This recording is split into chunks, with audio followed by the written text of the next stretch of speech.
Kituo cha ubia kina wajibu huo wa kuhakikisha kwamba sekta binafsi inatoa mchango wake kwenye kujenga huo uchumi mkubwa.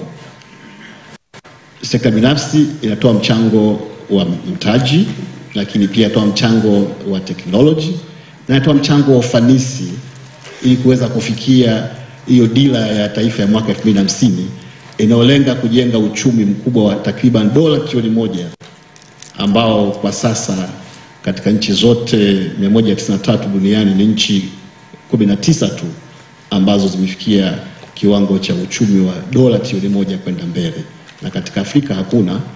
Kimsingi sio tu hakuna dola trilioni 1 GDP, lakini hakuna hata nusu yake.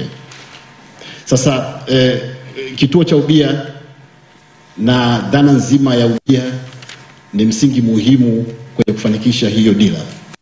Niliona nianze na haya siku hii muhimu ambao tumealikwa na kigoda cha uprofesa cha Mwalimu Julius Kambarage Nyerere, ambaye pamoja na fikra nyingi ikiwemo mada za leo ni kiongozi ambaye aliamini katika ubia. Katika moja ya hotuba yake yeye alisisitiza kwanza kwamba ubia ni vema, kwanza ni muhimu, lakini vema ukaanza na matajiri au wawekezaji waliopo ndani, kwamba kabla hauja kwenda kuwatafuta wahindi wa India, mbona kuna wahindi wapo ndani na wana mitaji.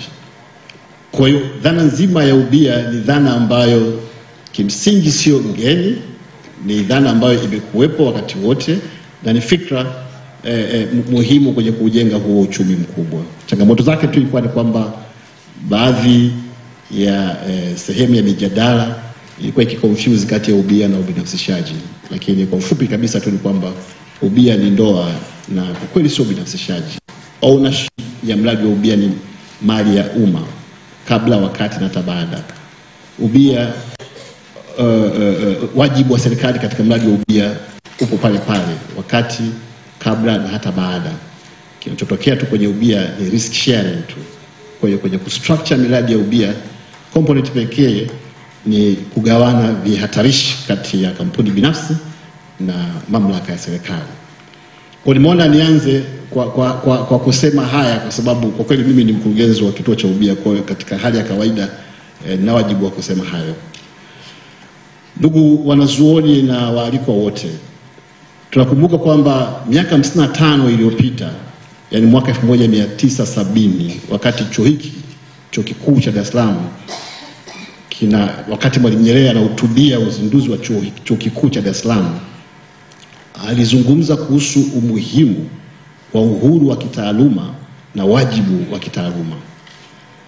Kwa hiyo tunapokutana siku kama hii na kipindi kama hiki kama chuo kikuu na wadau wengine ambao tuna share hizo values na principles ambazo Mwalimu alizipromote na aliziishi, ni wajibu wa kutafakari hotuba hiyo ambayo alitoa wakati akizindua chuo kikuu cha Dar es Salaam.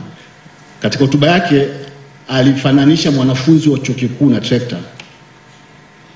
Alifananisha mwanafunzi wa chuo kikuu na trekta kwa mkulima, kwamba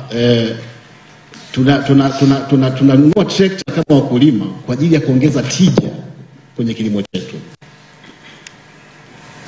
Sasa tunapozungumza mwaka huo 68, Mwalimu akizungumza kumfananisha mwanafunzi wa chuo kikuu na trekta, alikuwa anamaanisha thamani ya anayehitimu chuo kikuu kwenye uchumi wa nchi, thamani yake kwenye uzalishaji, thamani yake kwenye kujenga uchumi wa taifa.